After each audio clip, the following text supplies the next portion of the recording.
instinctively. The album came out.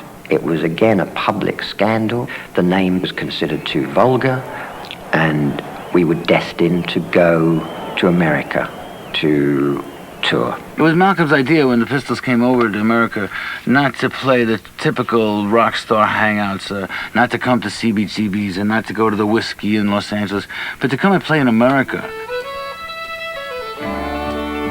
We played at bars that were basically in shopping centers, and we played someplace in Oklahoma City and Dallas and God knows where, all these places that were not really at all on any kind of standard rock tour route. But they were bars that local bands used to play in, so they would come in and just play for these people who wanted to hear rock and roll, and it was pretty rowdy and pretty loose and pretty real. He fucking put us right out there in the boonies, you know, Deliverance. I felt like we were just like a circus, you know what I mean? And Sid was so out of it, he didn't care, he would fight anybody. Can't believe someone didn't get shot. I didn't give a shit about the music anymore, you know, it didn't matter. You know, it was all about, you know, just, we were all off the edge, totally wasted all the time, you know.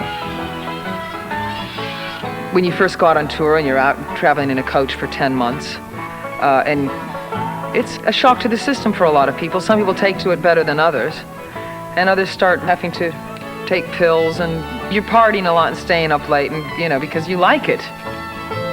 When we got to San Francisco, because so much was going on by that time, we just totally burnt ourselves. And I think everyone had had enough by that time. We didn't want to carry on. Coming to America was like a nail in the coffin.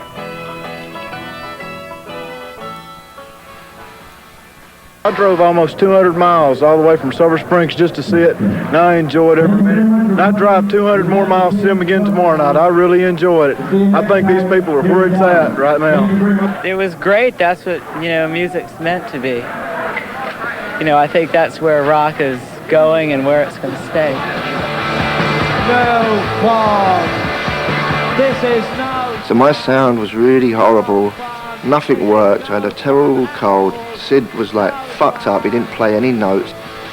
And John was like, you know, Mr. Righteous and, you know, dig my life, you know what I mean? And the ego was fucking blown out of proportion.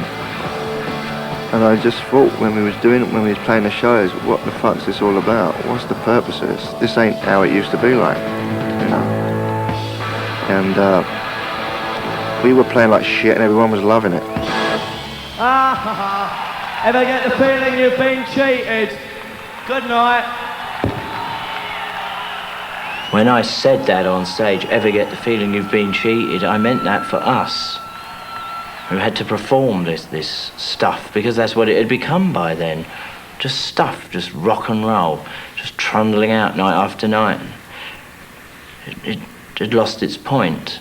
It was too much like a Rolling Stones on tour affair. Too big. And indeed, when things get that way, then you should stop. It's the easiest thing in the world to just stop. If you don't want to be a pop star, just stop being one.